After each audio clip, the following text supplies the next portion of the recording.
कल कल मेरा रहेगा। जी जी। अरे स्टेफनी का भी रख दी। उसके बाद ओम श्री मेरा भी नंबर दे दीजिएगा आचार्य जी कोई दिन देख के। अथ जी नवमोऽध्यायः। इदं ते इदं तु ते गुह्यतमं प्रवक्ष्याम्यनसूयवे। इदं इदं तु तु ते इदं ते ते गुह्यतमं गुह्यतमं प्रवक्ष्याम्य सूयवे। अनसूयवे। ज्ञानं विज्ञानसहितं यज्ञात्वा मोक्ष्यसि शुभात्। ज्ञानं ज्ञानं विज्ञान विज्ञानसहितं सहितं यज्ञात्वा यज्ञात्वा मोक्ष्यसे मोक्षसे शुभात्। शुभात्। सर्वभूतानि कौन्तेय प्रकृतिं यान्ति मामिकाम्। सर्वभूतानि कौन्तेय सर्वभूतानि प्रकृतिं कौन्तेय प्रकृतिं प्रकृतिं यान्ति यान्ति मामकाम्। मामिकाम्। कल्पक्षये पुनस्तानि कल्पादौ विसृजाम्यहम्। कल्पक्षये कल्पक्षये पुनस्तानि पुनस्तानि कल्पादौ कल्पादौ विसृजाम्यहम्। विसृजाम्यहम्। मयाध्यक्षेण प्रकृतिः सूयते सचराचरम्। मया मया अध्यक्षेण अध्यक्षेण प्रकृतिः प्रकृते सूयते सचराचरम्। सचराचरम्। हेतुनानेन कौन्तेय जगद्विपरिवर्तते। हेतुनानेन हेतुनानेन कौन्तेय जगति कौन्तेय जगत् परिवर्तते। विपरिवर्तते। त्रैविधा मां सोमपाः पूतपापा यज्ञैरिष्ट्वा स्वर्गतिं प्रार्थयन्ते। त्रैविद्या त्रैविद्या मां मां समपापूत सोमपः पापा पूतपापा यज्ञैरित्वा स्वर्गतिं यज्ञैरिष्ट्वा प्रार्थयन्ते। स्वर्गतिं प्रार्थयन्ति। ते पुण्यमासाद्य सुरेन्द्रलोकम् अश्नन्ति दिव्यान् दिवि देवभोगान्। ते ते पुण्यमासाद्य पुण्यमासाद्य सुरेन्द्रलोकम् यजन्ति अश्नन्ति दिव्यान् दिव्यानि देवभोगान्। दिविलोक देवभोगान्। ते त्वं भुक्त्वा स्वर्गलोकं विशालं क्षीणे पुण्ये मर्त्यलोकं विशन्ति। ते ते त्वं सम्भोक्ता भुक्त्वा स्वर्गलोकं स्वर्गलोकं विशालं विशालं क्षीणे पुण्ये मर्त्यलोकं विशन्ति। एवं त्रयी धर्ममनुप्रपन्ना गतागतं कामकामा लभन्ते। एवं एवं त्रयी धर्मम् धर्ममनोप्रपन्ना अनुप्रपन्ना गतागतं गतागतं कामकामाः काम लभन्ते। कामा लभन्ते। अनन्याश्चिन्तयन्तो मां ये जनाः पर्युपासते। अनन्यास अनन्याश्चिन्तयन्तो मां चिन्तयन्तो मां ये जना उपासते। पर्युपासते। तेषां नित्याभियुक्तानां योगक्षेमं वहाम्यहम्। तेषां तेषां नित्याभियुक्तानां नित्याभियुक्तानां योगक्षेमं वहाम्यहम्। यत्करोषि यदश्नासि यज्जुहोषि ददासि यत्। यत् करोषि यत् स्नासि यज्जुहोषि ददासि यत्। यत्तपस्यसि कौन्तेय तत्कुरुष्व मदर्पणम्। यत् तपस्यसि कौन्तेय तत् कुरुष्व मदर्पणम्। समोऽहं सर्वभूतेषु न मे द्वेषोऽस्ति न प्रियः। समोहं सर्वभूतेषु नामे न मे द्योतोऽस्ति द्वेषो न अस्ति न प्रियः। ये भजन्ति तु मां भक्त्या मयि ते तेषु चाप्यहम्। ये भजन्ति तु मां भक्त्या मयि ते तेषु चाप्यहम्। अपि चेत् सुदुराचारो भजते मामनन्यभाक्। अपि अपि चेत् चेत्सुराचारो भजते दुराचारो भजते माम् मामनन्यभाक्। अनन्यभाक्। साधुरेव समन्तव्यः सम्यग् व्यवसितो हि सः। साधुरेव साधुरेव समन्तव्यः सम्यग् विवसितो हि सः। व्यवसितो च। मन्मना भव मद्भक्तो मद्याजी मां नमस्कुरु। मन्मना मन्मना भव मद्भक्तो मद्याजी मां मद्याजी नमस्कुरु। मां नमस्कुरु। मामे वैश्यसि युक्त्वैवम् आत्मानं मत्परायणः।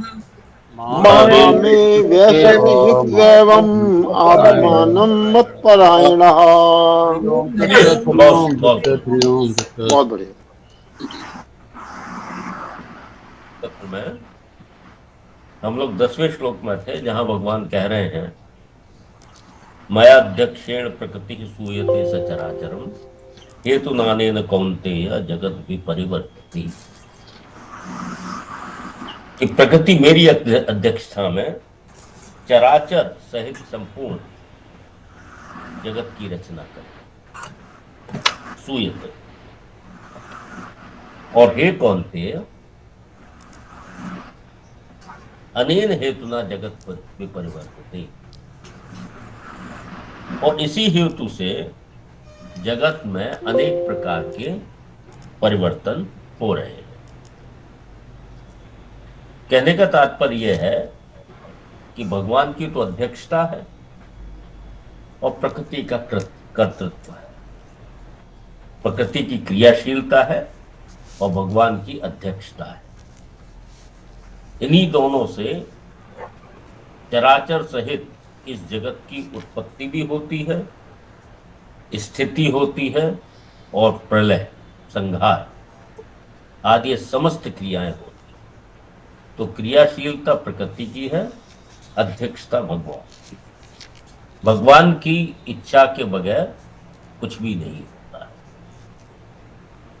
तो यही बात जो है अगले श्लोक में भी इसी बात को अलग तरीके से कहा है। जो नित्य निरंतर अपने आप में स्थित रहते हैं, जिसके आश्रय से घूम रही है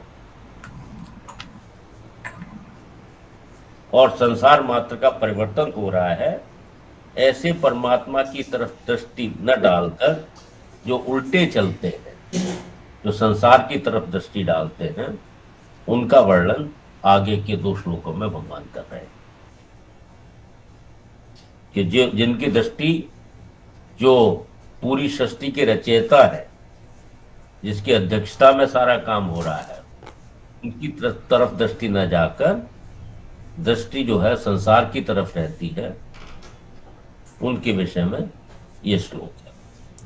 अवजानन्ति माम मूढ़ा, अवजानन्ति मां मूढ़ा, मानुषीं तनुमाश्रितम्, मानुषीं तनुमाश्रितम्, परम भावम जानन्तो, परम भावम् भावम अजानन्तो, मम भूत महेश्वरम, मम भूत महेश्वरम्, अवजानन्ति माम मूढ़ा मानुषीं तनुमाश्रितम्, अवजानन्ति मां मूढ़ा तनुम् आश्रितम्, परम भावम जानन्तो मम भूत महेश्वरम, परम भावम् अजानन्तो मम भूत महेश्वरम्। जानन्ति, अवजानन्ति मतलब अवहेलना करते हैं, अवज्ञा करते हैं। माम मेरी, मूढ़ा मूढ़ लोग, मानुषीम तनुम आश्रितम, मानुषीम तनुम आश्रितम, मनुष्य शरीर के आश्रित। तो जो मूढ़ लोग हैं वो भगवान को मानुषी मतलब मनुष्य शरीर के आश्रित जानकर उनकी अवहेलना करते हैं। अभी मूढ़ कौन है, ये अगली लाइन में कह दिया। परम भावम अजानन्तः, जो परम भाव को नहीं जानते। परम भाव क्या है?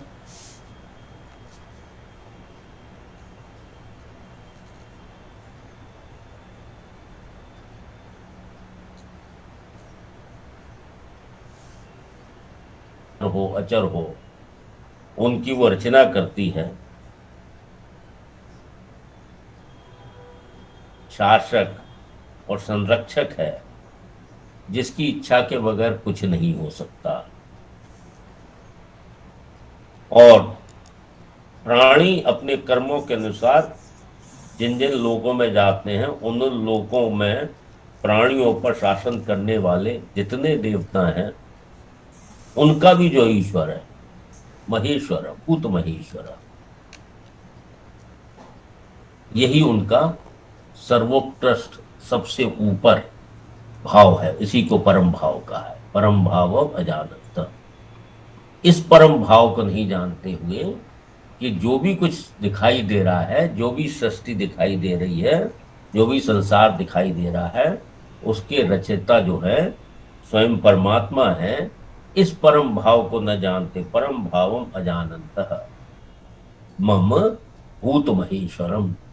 और जितने भी देवता हैं, जितने भी अ, अन्य शासक हैं, अनेक लोकों के जो देवता हैं, जो जिनका अपने अपने लोकों पे शासन चलता है, उसका भी महान ईश्वर, उसके भी ईश्वर, ईश्वरों के भी ईश्वर है, ये परम भाव को न जानते हुए, जो नहीं जानते हैं उनको यहाँ कहा है मूढ़ा।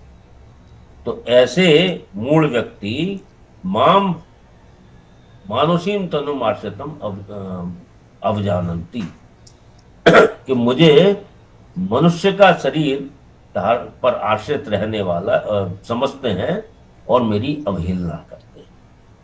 अब भगवान जो है वो मानुषी शरीर के आश्रित नहीं है। भगवान तो अपनी इच्छा से प्रकट होते हैं, और जो साधारण मनुष्य है वो अपने कर्मों के परवश होके जन्म लेता है।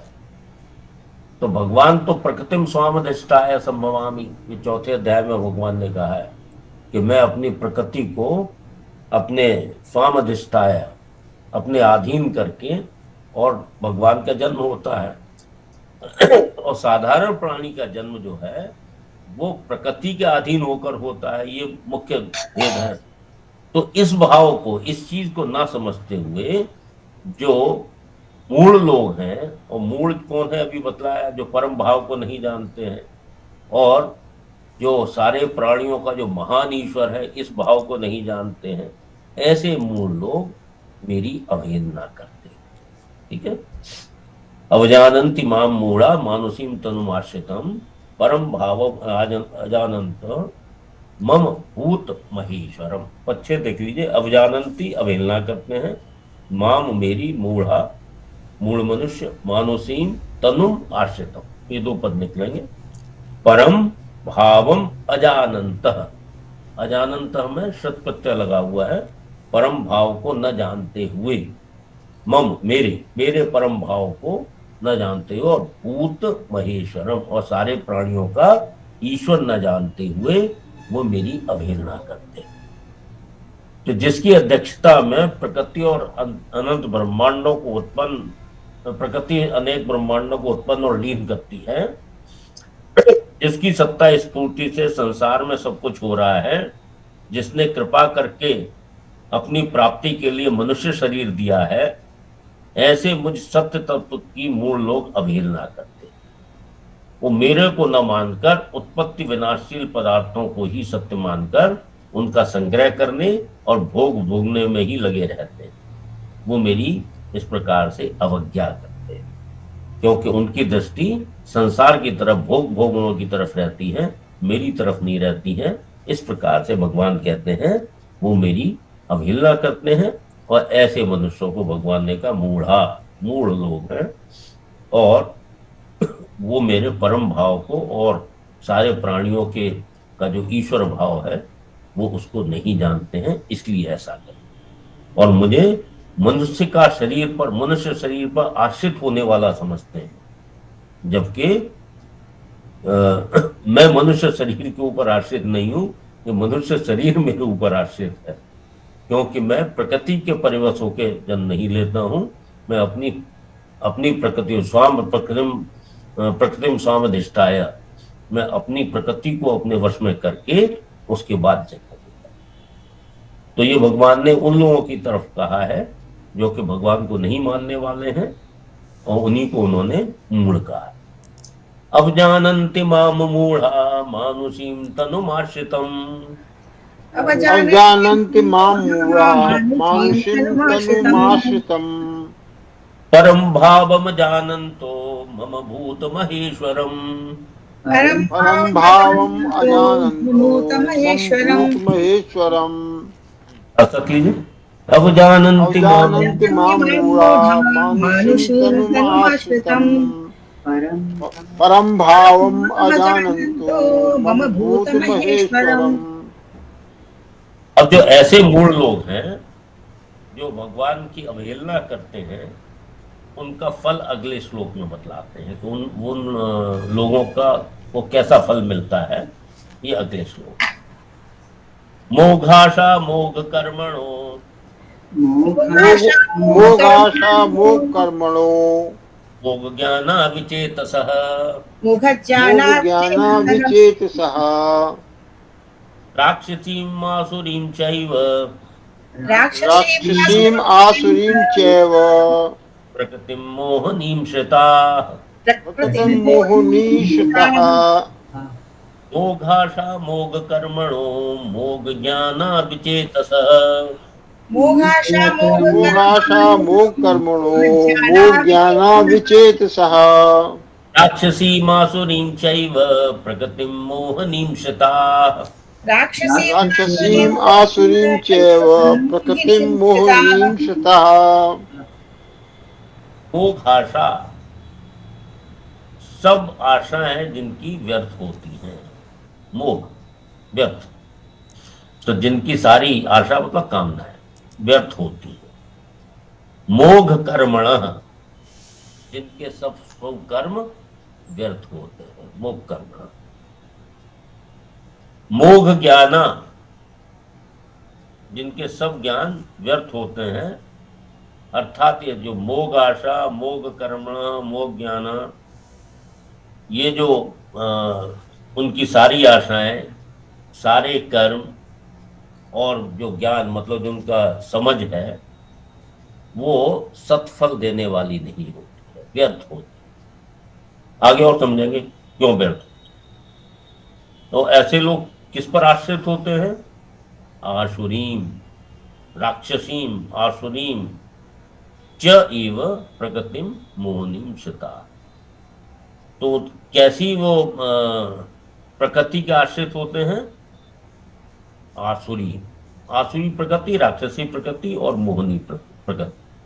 इसका भेद समझते हैं। मैं अपने भोगों में लिप्त हूं और मुझे पूरी दुनिया से कोई मतलब नहीं है, ये हो गई आसुरी प्रवृत्ति। आसुरी प्रकृति क्या हुई कि मुझे और किसी से कुछ नहीं, मैं बस अपने भोगों में लिप्त। अगर किसी ने मेरे भोगों में व्यवधान उत्पन्न कर दिया तो मैं उसका नुकसान कर दूंगा। ये राक्षसी प्रवृत्ति। ये अगर बाधा किसी ने लगाई तो मैं उसको नुकसान कर दूंगा, उसका विनाश कर दूंगा, मैं उसकी हत्या कर दूंगा। जैसे किसी को लोभ हो गया पैसों का, और पैसों के लोभ में किसी ने बाधा उत्पन्न कर ली। कोई इनकम टैक्स वाला वहां पहुंच गया और उसने कहा कि ये तो गड़बड़ मामला है, तो उसने कहा अच्छा ठीक है, तुम्हें भी देख लेंगे, और उसको ही उसने उसका बच्चा उठवा लिया या उसको ही हानि पहुंचा दी। इस तरह से वो राक्षसी प्रवृत्ति कि भोगों में अगर बाधा लग गई तो वो उसका नुकसान कर देंगे। आसुरी प्रकृति के अंदर वो केवल अपना भोग भोग रहा और किसी से कोई मतलब नहीं है। राक्षसी उससे एक स्टेप ऊपर हो गई कि अगर भोगों में व्यवधान आया तो वो जो व्यवधायक है, जो व्यवधान उत्पन्न कर रहा है, उसका नुकसान कर रहे हैं। तीसरी है मोहनी। मोहनी प्रकृति और भी मजेदार है। उससे कोई मतलब नहीं है, कोई उसका बाधा भी उत्पन्न नहीं कर रहा है, लेकिन वो उसको भी नुकसान पहुंचा देगा। जैसे कोई कुत्ता आराम कर रहा है रास्ते में और डंडा हाथ में, तो डंडा मार देगा, कुत्ते ने उसको कुछ नहीं किया है। तो ये मोहनी प्रकृति वाले हैं। ये सैडिस्टिक प्लेजर जिनको हम कहते हैं, ऐसे हैं कि दूसरों को कष्ट देकर जिनको आनंद की अनुभूति होती है, वो मोहनी प्रकृति वाले होते हैं। तो भगवान कह रहे हैं कि ऐसे पहले जो जो श्लोक में जो मूढ़ा जिनको बोला है, उन्हीं की यहाँ व्याख्या की गई है कि ऐसे जो व्यक्ति होते हैं वो आसुरी, राक्षसी और मोहनी प्रकृति के आश्रय लेने वाले होते हैं। श्रिता। तो आसुरीम राक्षसीम च मोहनी प्रकृतिम एव श्रिता। जो आसुरी, राक्षसी और मोहनी प्रकृति का ही आश्रय लेते हैं, उनको कहा विचेतसः, अविवेकी। तो ऐसे अविवेकी मनुष्यों की मोघ आशा, सारी आशाएं व्यर्थ होती हैं, कामनाएं व्यर्थ होती हैं। मोघ कर्मण, उनके सारे शुभ कर्म व्यर्थ होते हैं। और मोग ज्ञाना, उसका ज्ञात उनकी समझ जो है वो भी तत्फल नहीं देने वाली है। तो मोग आशा किसको कहा है?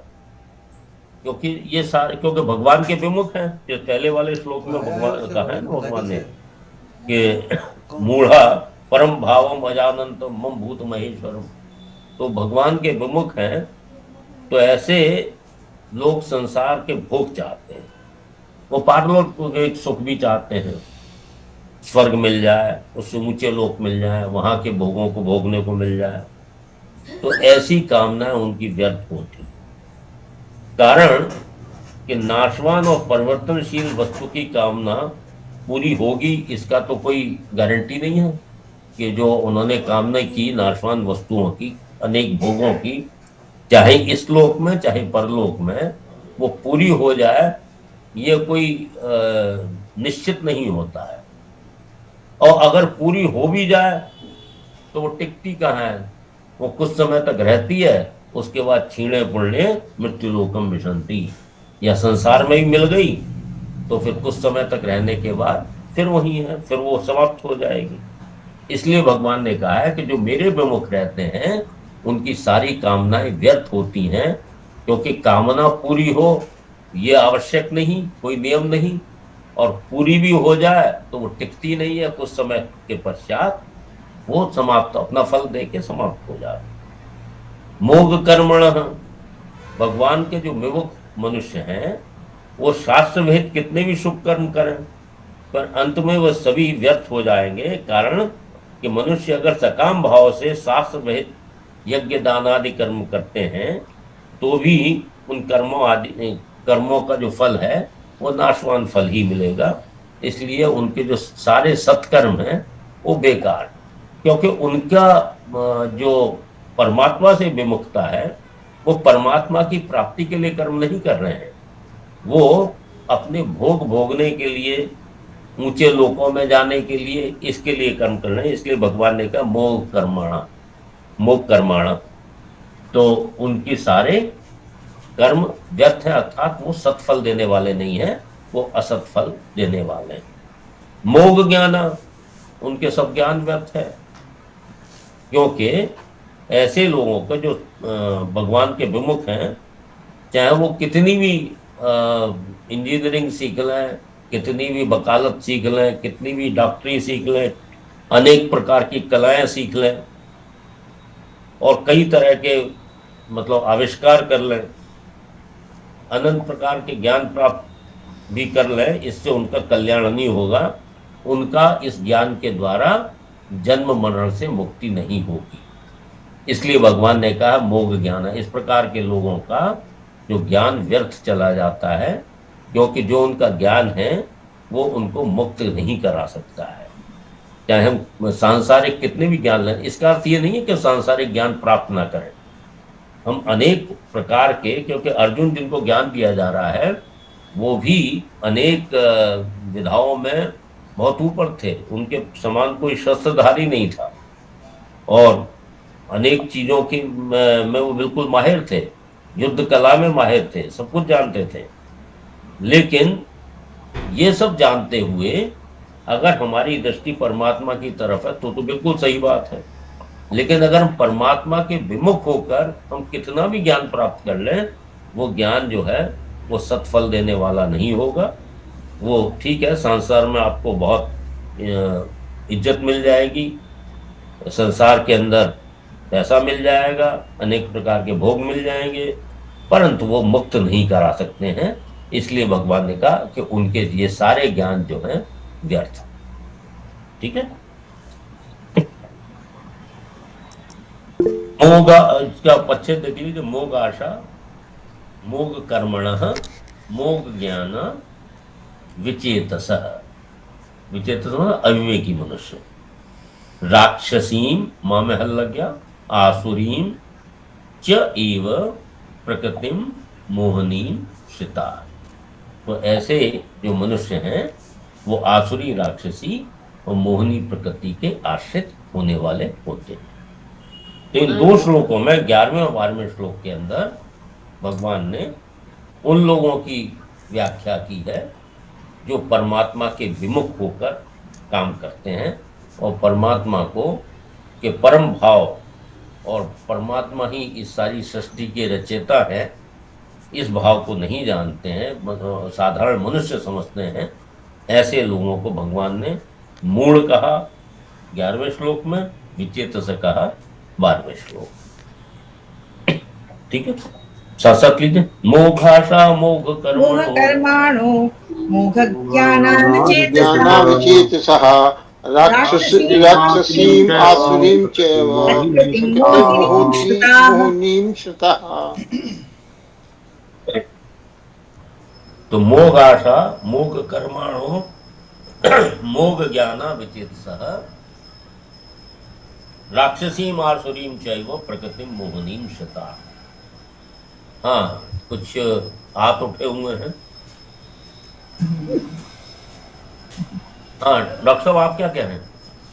सर, मेरा एक छोटा सा संशय हुआ कि हाँ। 11वें श्लोक में अभी आपने बताया था कि भगवान प्रकृति को, अपनी प्रकृति को वश में करके, मतलब जो है वो जन्म लेते, अवतार लेते हैं। ठीक है सर। और जो साधारण जीव हैं सब, वो प्रकृति के वश में होकर के कर्म के वो पैदा होते हैं। और भगवान ने ये भी आपने कहा था कि वो भगवान की इच्छा के विरुद्ध संसार में कुछ नहीं होता। Yes sir. तो फिर जब भगवान की इच्छा के विरुद्ध कुछ होता ही नहीं, तो ये भगवान के विरुद्ध क्यों चलते हैं व्यक्ति? हाँ, असलियत में ये बात, ये फ्री विल वाली बात हो गई जिस पर अनेक बार चर्चा हुई है। अच्छा, एक जैसे कोर्ट में कोई केस चल रहा है, कोई खूनी व्यक्ति आया और उसका कोर्ट के अंदर कोई केस चला। अब जज की इच्छा के बगैर तो कुछ नहीं हो सकता। जज की इच्छा के बगैर कुछ हो सकता है? उसको सजा नहीं मिल सकती। लेकिन जज की इच्छा जो है संविधान के अनुसार ही होगी। जज की इच्छा जो है संविधान के अनुसार ही होगी।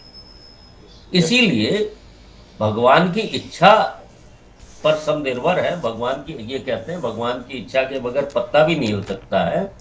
लेकिन भगवान की इच्छा भी जो उनके द्वारा बनाया हुआ संविधान है उसके अनुसार ही होगी। ऐसा हम लोग को समझना चाहिए कि भगवान जो है, ऐसा नहीं है कि कुछ भी इच्छा उनकी हो जाए किसी के प्रति। भगवान की जो इच्छा है, जो भगवान का संविधान है, उसके अनुसार ही होगी।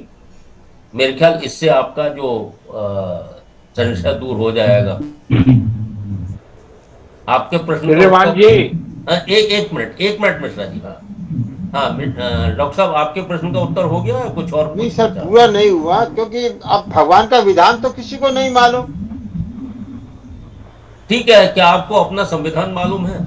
नहीं, बिल्कुल हमको भी नहीं मालूम। तो ठीक है, भगवान का विधान किसी को नहीं मालूम है, हमको अपना संविधान भी पूरी तरह से थोड़ा बहुत मालूम हो अलग बात है, वो भी नहीं मालूम है।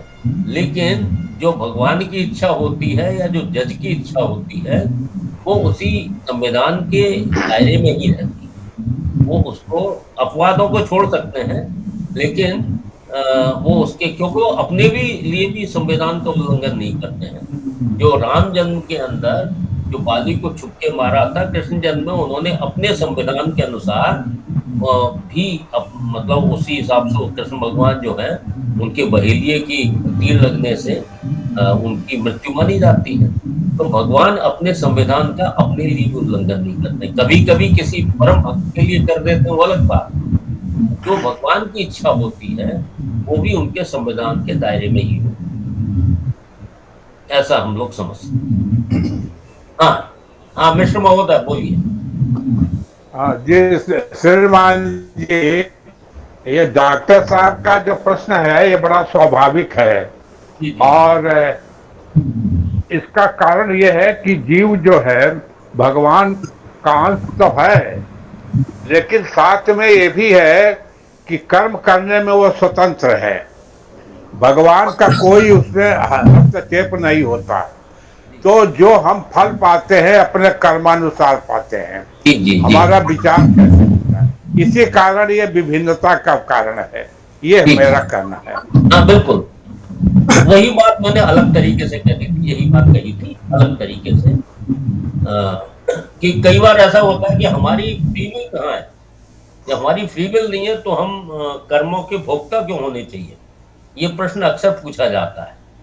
लेकिन फ्री विल है मनुष्य की, क्योंकि गीता के अंत में भी वो भगवान कृष्ण जो है अर्जुन से पूछते हैं कि भाई तेरी समझ में आया, अब तेरी उसने, और फिर उसके बाद वो कहते हैं यथा इच्छसि तथा कुरु, तेरी जैसी इच्छा वैसा कर।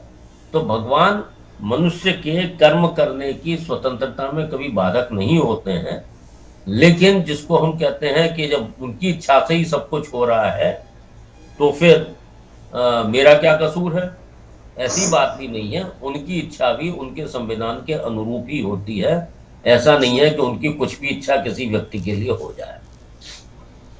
ठीक है, जैसा जज का एग्जाम्पल मैंने दिया कि जज की इच्छा के बगैर कोई भी दोषी व्यक्ति सजा नहीं पाता है, लेकिन जज की इच्छा वैसे ही नहीं हो जाती, जज की इच्छा संविधान के दायरे में ही होती है। श्रीमान जी, हाँ बोलिए। वेद है वो भगवान का संविधान है। हाँ ठीक भगवान के, हमें वेदों के अनुसार चलना है, ऐसा नहीं कि भगवान के संविधान की हमें जानकारी नहीं है। इसीलिए आचार्य जी 18वें अध्याय में भगवान ने और कुछ भी कहा है 59-60 श्लोक के अंदर, यदि अहंकारम आश्रित न योच इति मन्यसे मृत्येश व्यवसाय से प्रकृतिम स्वाम नियोच्यति। ये तो अहंकार का आश्रय लेकर ये मान रहा है कि मैं युद्ध नहीं करूंगा, तो ये तेरा निश्चय मिथ्या है, गलत है, क्योंकि तेरा स्वभाव, क्षत्रिय स्वभाव तुझे जबरदस्ती युद्ध में लगा देगा। यानी जिस स्वभाव को लेकर के वो पैदा हुआ था, वो क्षत्रिय वंश में हुआ, वो क्षत्रिय था कर्म से, तो उसने जब ये कहा कि मैं नहीं लड़ूंगा, उसने अपनी जो जिसको फ्री विल कहते हैं, अपनी फ्री विल का पहली बार इस्तेमाल किया, और जब फ्री विल का इस्तेमाल किया तो 700 श्लोकों का भाषण उसको सुनने पड़ा। तो अंत में समझाओ या न समझाओ, उसको कहना पड़ा, साहब सब समझ में आ गया, अब जो आप कहेंगे, क्योंकि वो जाने गया था भगवान यही है यार, बोले साहब अब तो आप जो कहेंगे वो ही करूंगा जी। और 60वें श्लोक में ही भगवान ने ये कहा, स्वभाव जैन कौन्तेय निबंधा स्वेन कर्मणा कर्तुम नेक्षसि यत मोहात करष्यसि वशोपितत्। अर्थात हे कुंती पुत्र, देखिए एक चीज और आप समझिए, मैं समझ गया आप जो कह रहे हैं कि मैं इसको अनेक बार कह चुका हूं, स्वभावस्तु प्रवर्तते, स्वभाव ही बरत रहा है। जिसको हम समष्टि रूप में प्रकृति बोलते हैं, उसी को ही हम व्यष्ट रूप में स्वभाव कहते हैं। जो समष्टि रूप में प्रकृति है वही व्यष्ट रूप के अंदर स्वभाव है। जैसे कहते हैं उसकी प्रकृति बड़ी कड़वी है, मतलब उसका स्वभाव बड़ा कड़वा है। तो प्रकृति को जो प्रायः हम लोग समष्टि रूप में देखते हैं कि प्रकृति ही अवश्य हुए प्राणियों से प्रकृति कर्म करवा लेती है। अब यह प्रकृति की जगह जब व्यष्टि रूप में हम स्वभाव कह देते हैं तो बात वही बन जाती है कि स्वभाव ही कर्म करवा लेता है। स्वभाव कैसे बनता है? स्वभाव जो है, जब हम जो भी कर्म करते हैं उसका एक फल अंश होता है और एक संस्कार अंश होता है। तो फल अंश से तो अनुकूलता प्रतिकूलताएं मिलती रहती हैं, और जो संस्कार अंश है उससे स्वभाव बन जाता है, वो अंकित हो जाता है और वो स्वभाव बनता है। और स्वभाव को बदलने की ना आवश्यकता है ना बदलना चाहिए, स्वभाव को शुद्ध करना चाहिए। स्वभाव के अंदर जो राग द्वेष जो विकार हैं उनको समाप्त किया जाता है और स्वभाव जो है वो शुद्ध हो जाता है। क्योंकि अनेक जो तत्वज्ञ महापुरुष हैं उनके भी स्वभाव में अंतर देखा जाता है। तो क्योंकि जो वो जिस मार्ग से आए हैं, ज्ञान मार्गी का स्वभाव अक्सर बड़ा रूखा होता है, भक्ति मार्गी का स्वभाव बड़ा प्रेमी होता है, और दोनों जीवन मुक्त हैं। केवल यही फर्क है कि उनका स्वभाव शुद्ध हो गया है, राग द्वेष से रहित हो गया है, ये दोनों में समान रूप से, लेकिन उनका स्वभाव रूखा है या प्रेमी है, ये वो जिस मार्ग से आए हैं उस पर है, उसको चेंज करने की आवश्यकता भी नहीं। हाँ, अमिताभ जायसवाल जी। जी सर, प्रणाम। प्रणाम। सर, इसमें जो आसुरी वाली बात कही हुई है, तो उसको लेकर के ये मन में आ रहा है कि भाई जो असुर है उसकी भी वैसी ही इच्छाएं हैं जैसे कि सुर की हैं। भाई अगर वो भी शराब पी करके अपने में मस्त रह रहा है तो देव भी तो वही कर रहे हैं। एक तो ये पॉइंट है। दूसरा ये है कि फिर देव को हम पूजनीय क्यों माने, जबकि इंद्र जी जो ऊटपटांग हरकतें ईर्ष्यावश करते रहते हैं, तो ये मतलब फिर ये चलिए ठीक है, समझ गया जी। देखिए, एक होता है जो निकृष्ट कर्म करने वाले होते हैं, एक होता है जो अच्छे कर्म करने वाले होते हैं। इन दोनों में फर्क नहीं करोगे। एक चोरी डकैती कर रहा है और एक पूजा पाठ कर रहा है, बेशक सकाम भाव से ही कर रहा है, उन दोनों में फर्क नहीं करोगे। नहीं सर, करेंगे। देखिए, जो निकृष्ट कर्म है वो तो साफ साफ है ही है, लेकिन अगर शराब जो पीना निकृष्ट कर रहे हैं वो अप्सराओं आसुरी भाव के आश्रित हैं, और जो अच्छे कर्म कर रहे हैं, यज्ञदान तब चाहे सकाम भाव से कर रहे हैं, वो सकाम भाव अवश्य है, लेकिन वो दैवी प्रकृति के अंतर्गत आ जाते हैं। मतलब सर फिर इसमें जो इन लोगों का ये सुरापान करना और अप्सराओं के उसमें मतलब खूब भोग विलास में फंसे रहना, इसको फिर हम बुरा नहीं कहेंगे।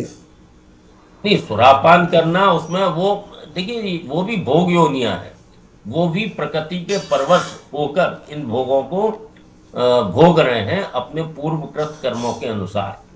क्योंकि जो देव जो योनि है वो भोग योनि है, केवल मनुष्य योनि ही कर्म योनि है, और इसके अतिरिक्त जितने भी योनियां हैं देवताओं सहित वो सब भोग योनियां हैं। जी ठीक है। मतलब सर आचार्य जी, लेकिन कर्म तो हर एक का पूर्व निर्धारित हो चुका होता है। प्रारब्ध पहले रचा, पीछे रचा शरीर, बहुत सारी चीजें उसके फेवर में आती हाँ, नहीं सही बात है। प्रारब्ध पहले रचा। चाणक्य नीति है सर, एक ग्रंथ है चाणक्य नीति, उसके चौथे अध्याय का पहला श्लोक ऐसा ही है, आयु कर्म च वित्तम च विद्या निधन मेव च पंचतानि सृजयन्ते गर्भस्थस्य एव देहिना। जब बाकी पेट जाता तो ये 5 चीजें निर्धारित हो जाती है। हाँ, उसकी आयु इत्यादि। आयु, कर्म, धन, वित्तम, विद्या, यानी वो कैसी विद्या प्राप्त करेगा, और उसके शरीर का अंत कब होगा। तो यानी कर्म तो ऑलरेडी बन चुका है उसका पहले से। नहीं, ये मैं अनेक बार कह चुका हूं कि प्रारब्ध और पुरुषार्थ, इन दोनों से ही हमारे जीवन की रेखा बनती है, डेस्टिनी बनती है। केवल प्रारब्ध भी पूरी तरह काम नहीं करता है, केवल पुरुषार्थ भी पूरी तरह से काम नहीं करता है। और जो अर्थ, धर्म, काम, मोक्ष, ये जो 4 पुरुषार्थ हैं, इसके अंदर अर्थ, धर्म, काम, अर्थ और काम, इसमें प्रारब्ध की मुख्यता है, और धर्म और मोक्ष के अंदर पुरुषार्थ की मुख्यता है। ये बात समझ लेनी चाहिए। अर्थ, धर्म, काम, मोक्ष जो 4 पुरुषार्थ हैं, इसके अंदर अर्थ और काम, काम मतलब है जो भोग है, अर्थ और काम, इनमें प्रारब्ध की मुख्यता है, क्योंकि अनुकूलताएं प्रतिकूलताएं वो प्रारब्धवश मिलती रहती है। और धर्म और मोक्ष, धर्म मतलब कर्तव्य का, और मोक्ष, इसमें पुरुषार्थ की मुख्यता है। तो इस प्रकार से हमें समझना चाहिए, और ऐसा नहीं है कि केवल प्रारब्ध के अनुसार ही सब कुछ चलता है। फिर तो हर एक व्यक्ति को हाथ पे हाथ धर के बैठ जाना चाहिए कि जो होगा मिल जाएगा, ऐसा नहीं है। पुरुषार्थ भी आवश्यक है, और पुरुषार्थ अल्टीमेटली ये समझना पड़ेगा प्रारब्ध बना कैसे है। प्रारब्ध आपके पूर्वकृत कर्मों के पुरुषार्थ का ही फल है, ये चीज स्पष्टता से समझनी पड़ेगी। ठीक है। तो चलिए, पांडे जी कुछ कहते हैं। आचार्य जी, ये इतना प्रश्न जो हुआ है अभी, आपने हमने ही प्रश्न किया था, आपने बड़ा अच्छा उत्तर दिया था और उसको समझा दिया था। ये जो प्रश्न ये लोग किए हैं, आपने 8वां श्लोक जो पढ़ा था, प्रकृतिम स्वावस्था में पुनः पुनः भूतग्राम विदम कृष्णम अपसम प्रकृति अवसाद, वो भगवान जो को कह रहे हैं वो क्यों करता है, वो तो खुद ही कह रहे हैं अपने प्रकृति और स्वभाव के साथ तुमको करना है, मैं कुछ नहीं करूंगा। तो इसमें कहां, चलिए ठीक है, आगे बढ़े। अब भगवान ने 11वें श्लोक में तो उन लोगों की व्याख्या की है जो कि भगवान से विमुख है। अब अगले श्लोक के अंदर भगवान उन लोगों की व्याख्या कर रहे हैं जो भगवान के सम्मुख हैं, जो अब प्रभाव को जानकर भजन करने वालों का वर्णन भगवान अगले श्लोक में करते हैं।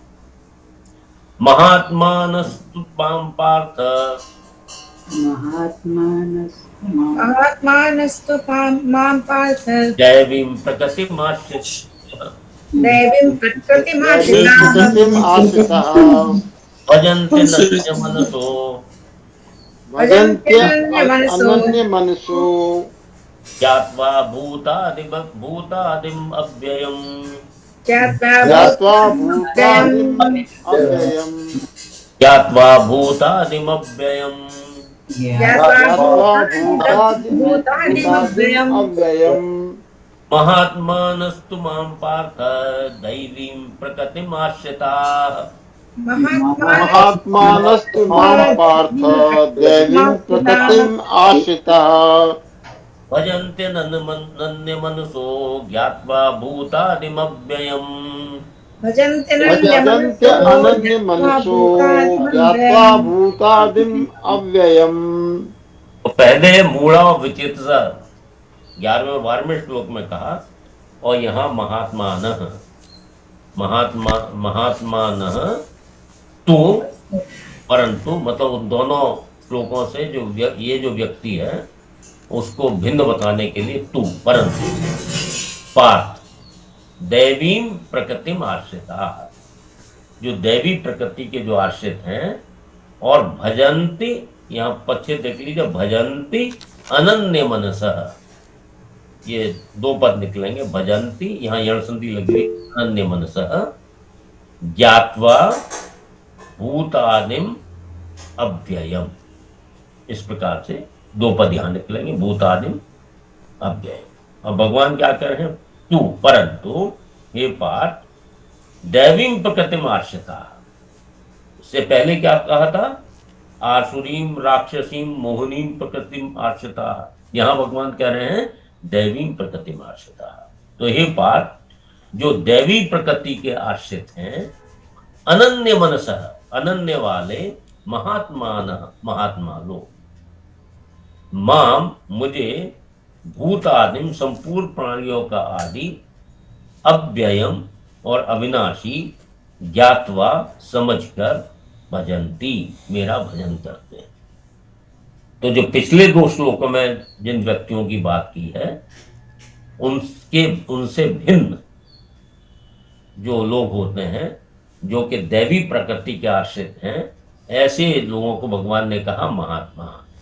ऐसे जो महात्मा लोग हैं वो मुझे सारे प्राणियों का आदि और अविनाशी समझकर मेरा भजन करते हैं।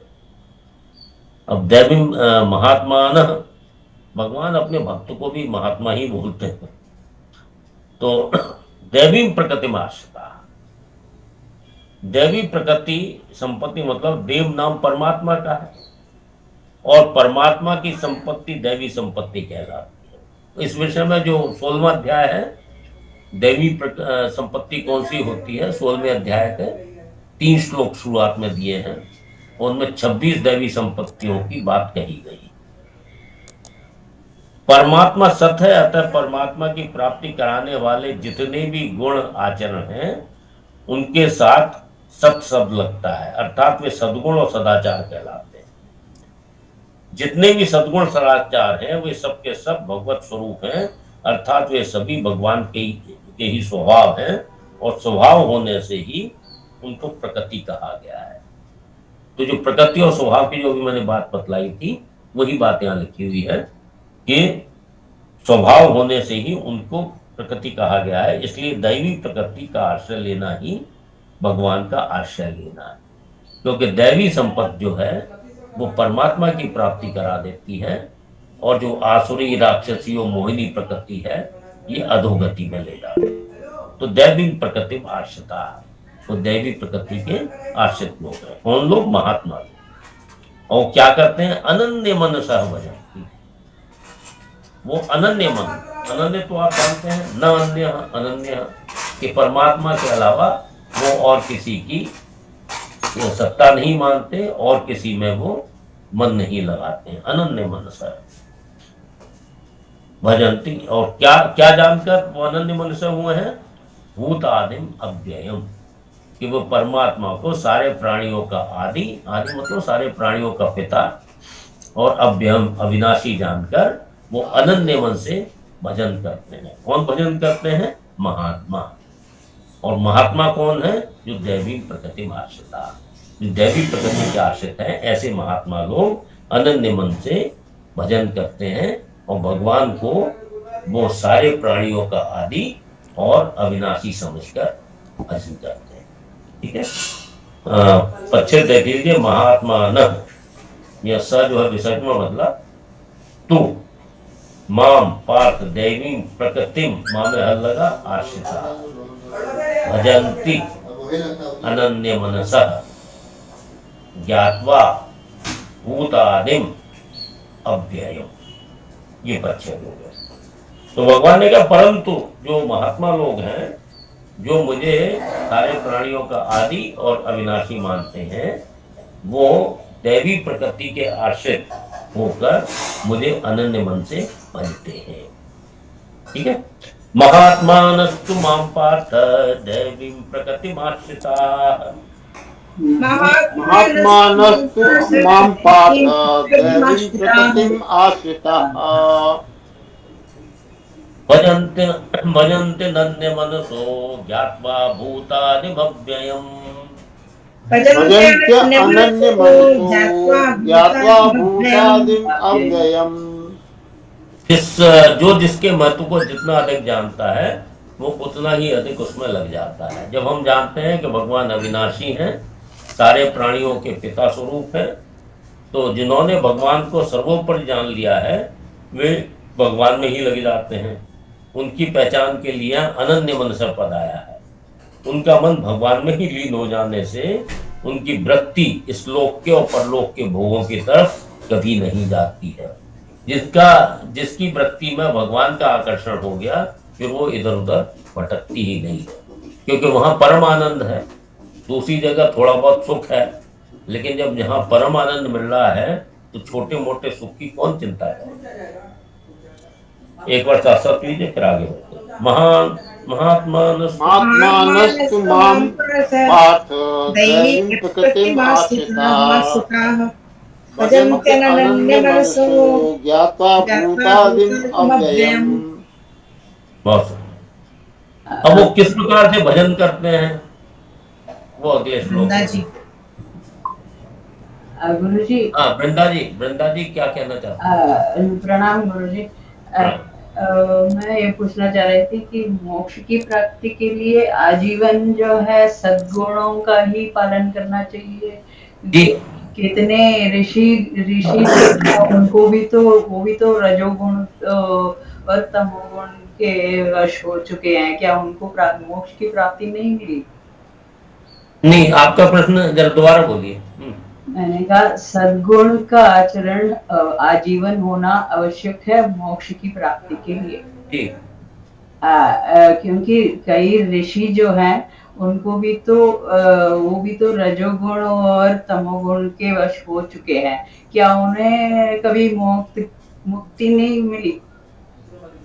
नहीं, मतलब जैसे उदाहरण के जैसे विश्वामित्र और ये जो वाल्मीकि जी, नहीं वो जो वाल्मीकि तो बाद में ठीक हो गए थे, लेकिन वो जो दूसरे जो हैं परशुराम, वो तो उनको रजोगुण के वश हुए थे, तो ये तो फिर उनको क्या मुक्ति नहीं मिली? नहीं, वो तो मुक्त आत्मा ही थे। हाँ। और ये तीनों गुण जो हैं वो हर एक की प्रकृति, जो मुक्त मनुष्य भी जो मुक्त आत्माएं होती हैं उनमें भी तीनों गुण विद्यमान रहते हैं, जब तक कि वो वैसे मुक्त आत्मा में हम कह सकते हैं, जैसे शरीर धारण करने वाले जो लोग हैं उनमें तीनों गुण दिखाई देते हैं। चलिए इस विषय पर हम लोग आगे चर्चा करेंगे। आपका वैसे प्रश्न परशुराम जी को चिरंजीवी माना जाता है, सप्त चिरंजीवियों में चिरंजीवी परशुराम जी नहीं है। वो जो 7 चिरंजीवी हैं, 7 चिरंजीवियों में, सप्त चिरंजीवियों में चिरंजीवी में परशुराम जी भी हैं, परशुराम जी है, उसके अंदर विभीषण भी है, अश्वत्थामा है, अश्वत्थामा है, तो 7 हनुमान है। चिरंजीवी। ठीक है, आपका प्रश्न में आगे जब प्रश्न का जवाब दे। ठीक, जी धन्यवाद। हाँ, अब ये किस प्रकार से भजन करते हैं वो अगले श्लोक में, 14वें श्लोक में, सततम कीर्तयन्तो माम, सततम कीर्तयन्तो मां यतन्तश्च दृढव्रताः, यतन्तश्च दृढव्रताः, नमस्यन्तश्च मां भक्त्या, नमस्यन्तश्च मां भक्त्या, नित्ययुक्ता उपासते, नित्ययुक्ता उपासते, सततं कीर्तयन्तो मां यतन्तश्च दृढव्रताः, सततं कीर्तयन्तो मां यतन्तश्च दृढव्रताः, नमस्यन्तश्च मां भक्त्या नित्ययुक्ता उपासते, नमस्यन्तश्च मां भक्त्या नित्ययुक्ता उपासते। सततम, सततम मतलब नित्य निरंतर, कीर्तयन्तः कीर्तन करते हुए, माम मुझे, यतन्तः यतन्तः च, यतन्तश्च प्रच्छेद करेंगे, यतन्तः च, और यतन तो साधन में लगा हुए, जो साधन में लगे हुए, दृढ़व्रता, दृढ़व्रता मतलब जिन्होंने दृढ़ता से परमात्मा की तरफ जाने का मन बना लिया, दृढ़व्रता, दृढ़व्रती होकर। नमस्यन्तः च, ये नमस्यन्तः पद बनेगा, फिर च, माम भक्त्या नित्य युक्ता उपासते।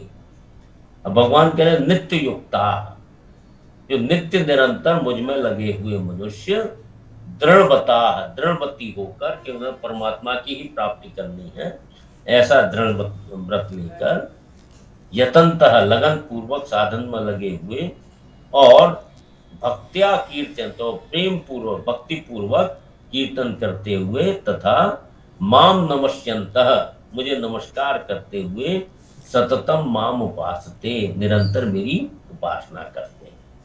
ये 13वें श्लोक और 14वां श्लोक ऐसे मनुष्यों के विषय में है जो भगवान के सम्मुख हो रहे हैं, या भगवान की प्राप्ति के लिए जो साधना कर रहे हैं। तो भगवान कह रहे हैं कि नित्य युक्ता, जो नित्य निरंतर मुझ में लगे हुए हैं वो, और दृढ़व्रता, दृढ़व्रता मतलब जिन्होंने भीतर से अपने मैंपन को बदल दिया है कि हम भगवान के हैं और भगवान हमारे हैं, ये धारणा बिल्कुल दृढ़ता से स्वीकार कर ली है, और उनका ये दृढ़ निश्चय हो जाता है कि हम संसार के नहीं और संसार हमारा नहीं है, अतः हमें सांसारिक भोग और संग्रह की तरफ कभी जाना ही नहीं है, प्रत्युत भगवान के नाते केवल सेवा कर देनी है, संसार की सेवा करनी है, भोगना नहीं है।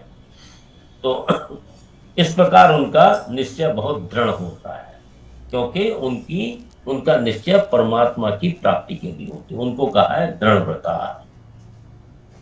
और नमस्यन्तश्च मां भक्त्या उपासते, और वो इसी प्रकार से उनका साधन परमात्मा की प्राप्ति के तरफ चलता है। भक्त्या कीर्तयन्तो माम, वे भक्त प्रेम पूर्वक कभी भगवान के नाम का कीर्तन करते हैं, कभी नाम जप करते हैं, कभी पाठ करते हैं, कभी सत्संग करते हैं, और कभी भगवत संबंधी बातें सुनते हैं, कभी सुनाते हैं, आदि आदि। ये सब कीर्तन के अंतर्गत है। जो भगवान से प्रेम जगाए, चाहे वो भजन हो, कीर्तन हो, जिसके द्वारा भगवान में प्रेम हो, वो सारे कीर्तयन्तः माम के अंतर्गत आ जाते हैं। और वे भक्ति पूर्वक भगवान को नमस्कार करते हैं, उनमें सद्गुण सदाचार आते हैं, उनके द्वारा भगवान के अनुकूल कोई चेष्टा होती है तो वो उस भाव में भगवान को नमस्कार करते हैं। कुछ भी वहां से भगवान के अनुकूल कोई चेष्टा होती है तो वे इस भाव से भगवान को नमस्कार करते हैं कि हे नाथ, ये सब आपकी कृपा से ही हो रही है। जैसे कुछ अनुकूलता प्राप्त हो गई तो कहेंगे प्रभु आपकी ही कृपा से ही है। यही नमस्यंत का भाव दिया गया है। उनकी संपूर्ण लौकिक पारमार्थिक क्रियाएं केवल भगवान के उद्देश्य से और भगवान की प्रसन्नता के लिए ही होती है। जो लिखा है सततम माम उपासते, तो उनकी जितनी भी क्रियाएं हैं, चाहे उनकी भोजन करते हुए, चलते हुए, सोते हुए, जगते हुए, वो सारी जो भी क्रियाएं करते हैं वो सारी क्रियाएं भगवान के उद्देश्य से होने के कारण और भगवान की प्रसन्नता के होने के कारण सत्फल देने वाली हो जाती। ठीक है, पच्छेद फिर देख लीजिए, सततम कीर्तयन्तः, ये विसर्ग संधि लग गई है। माम यतन्तः, यहाँ भी विसर्ग संधि है। यतन्तश्च, यतन्तः च दृढ़व्रताः नमस्यन्तः च माम भक्त्या नित्ययुक्ताः, यह विसर्ग का लोप हुआ है। उपासते, तो भगवान कहते हैं कि ऐसे लोग जो हैं, जो पिछले वाले श्लोक में कहे थे ना महात्मा, तो महात्मा लोग जो है किस प्रकार से भजन करते हैं उसका प्रकार भगवान ने इस श्लोक में कहा। सततम कीर्तयन्तो माम यतन्तश्च दृढ़व्रताः, सततम कीर्तयन्तो माम यतन्तश्च दृढ़व्रताः नमस्यन्तश्च माम भक्त्या नित्ययुक्ता उपासते। नमस्यन्तश्च मां भक्त्या नित्ययुक्ता उपासते। सततं कीर्तयन्तो मां यतन्तश्च दृढ़व्रताः नमस्यन्तश्च मां भक्त्या नित्ययुक्ता उपासते। तो आज समय हो गया, आज यहीं तक। आगे अगले सत्र में हम लोग इसकी अगले श्लोकों को पढ़ेंगे। चलिए, कोई प्रश्न तो नहीं है? शांति पाठ, शांति पाठ किया जाए? जी हाँ, शांति पाठ। सर्वे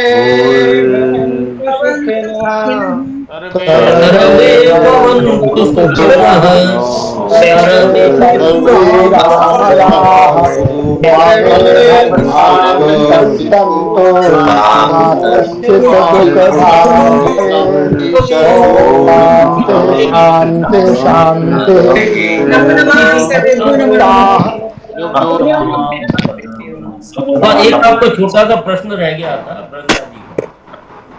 वृंदा जी है, चलिए अभी थी जस्ट। हाँ वृंदा जी, देखिए ये जो आपने एग्जांपल दे रही थी, एक जो बहुत वाले क्रोधी जो हमारे ऋषि तो कौन से थे? दुर्वासा जी, तो शायद आप दुर्वासा का ही एग्जांपल देना चाह रही थी। विश्वामित्र भी तो तमोगुण के वश हो गए थे। नहीं, क्रोधी थे, कुमार्गी नहीं थे सर। दुर्वासा ऋषि क्रोधी अवश्य थे, स्वभाव था इनका, लेकिन कुमार्गी नहीं थे। इनका मतलब है जो गलत मार्ग पे चले जाते हैं उनका क्या होता है। हाँ। ये है वृंदा जी का मतलब। तो नहीं, इनका अर्थ ये था कि उनकी मुक्ति हुई नहीं। एक मिनट, इनका ये प्रश्न था कि उनकी मुक्ति नहीं होती है क्या, यही प्रश्न था ना वृंदा जी? असलियत में जैसे ये दुर्वासा ऋषि की अनेक कथाएं आती हैं, ये जीवन मुक्त हो चुके थे तो इनकी जितनी भी क्रियाएं हैं वो लीला के रूप में मान ली जाती है। जैसे एक बार गोपियां, महापुरुष होने के नाते उनको एग्जाम्पल नहीं सेट करना होता है।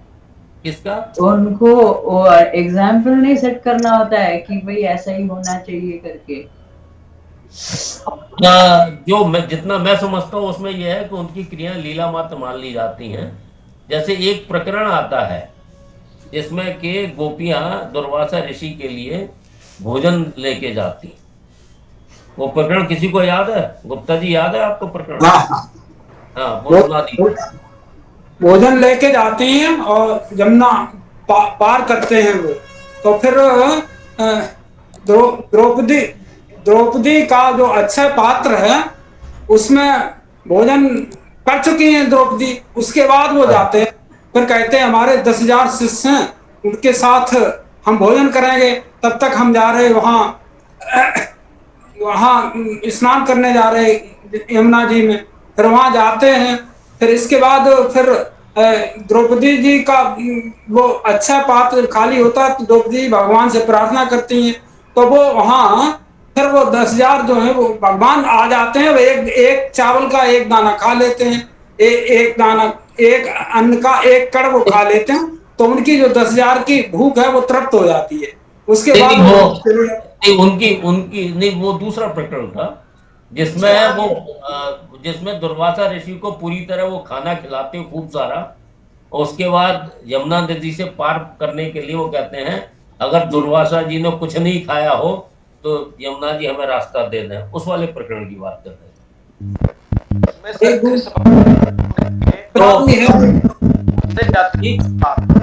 कृष्ण भगवान का नाम लेके दुर्वासा जी के पास जाते हैं। लौटते टाइम उन्होंने प्रार्थना किया, हे जमुना मां, दुर्वासा ऋषि ने अगर कोई वो काम नहीं किया हो, अगर सब कुछ सही है तो हम उस पार चले जाएं। उस पार आए हैं और कृष्ण भगवान को बताया है कि प्रभु ये कैसे हो गया। तो कृष्ण तो ये दुर्वासा ऋषि को ये पहले ही जीवन मुक्त हो चुके थे, और इनकी ये जितना भी आचरण है, चाहे वो क्रोध का है, वो लीला मात्र मान लिया जाता है। ठीक है, ऐसे जी। परशुराम जी भी जीवन मुक्त थे, पर वो तो भगवान के अवतार थे, लेकिन मानव शरीर में जब आए तो वो जीवन मुक्त थे। उन्होंने इतने क्षत्रियों का वध कर दिया तो वो लोक कल्याण के लिए किया, क्योंकि उनका आतंक था। उन्होंने अपनी माँ का सिर काट दिया पिताजी कहने से आज्ञा स्वरूप, फिर उसके बाद उनको जोड़ दिया। तो जब परशुराम जी की सारी जो थी वो लीलाएं थी, भगवान के सामने उन्होंने क्रोध दिखाया, लेकिन बाद में जो उनका अल्टीमेटली बाद में दिखाते हैं वो परशुराम जी भी राम के ही भक्त हुए। इसी तरह विश्वामित्र जी का जो राम के ही अवतार माने जाते हैं, तो इसलिए ये सब लीला मात्र में चला जाता है, ये पहले से जीवन मुक्त होते हैं। ऐसे विश्वामित्र जी थे, पहले राजऋषि थे। वशिष्ठ जी थे, उनका झगड़ा भी हुआ, विवाद हुआ, गाय जो थी कामधेनु उसके लिए विवाद हुआ, लेकिन बाद में राजऋषि नहीं रहे, वो फिर ब्रह्मऋषि हुए हैं। फिर भगवान तक को उनके पास आना पड़ा, भगवान आए हैं, उनके यहाँ यज्ञ करवाया है, तो वो स्थिति नहीं थी कि वो मुक्त नहीं हुए। मुक्त वाली स्थिति वो तो और उससे काफी आगे निकल चुके थे। उनकी स्थिति तो ये थी, प्रारंभ में उनकी स्थिति ये थी कि वो उनके राजा भी थे ना विश्वामित्र, तो उनको राजा की तरह वो ट्रीट कर रहे थे। उसके बाद फिर जो है फिर वो यज्ञ जब कराया तब यज्ञ में वो दूसरी स्थिति बनी। वो लोक कल्याण के लिए उन्होंने राक्षस लोग वहां आतंक मचा रहे थे, तो उनसे उद्धार करने के लिए उन्होंने यज्ञ किए। फिर परमात्मा भगवान को भी वहां आना पड़ा, उन्होंने यज्ञ संपन्न कराए। पहले दूसरी थी, बाद में दूसरी। ठीक है, आज यहीं तक। सर्वेभ्यो नमो नमः। नमो नमः सर्वेभ्यः। नमो नमः।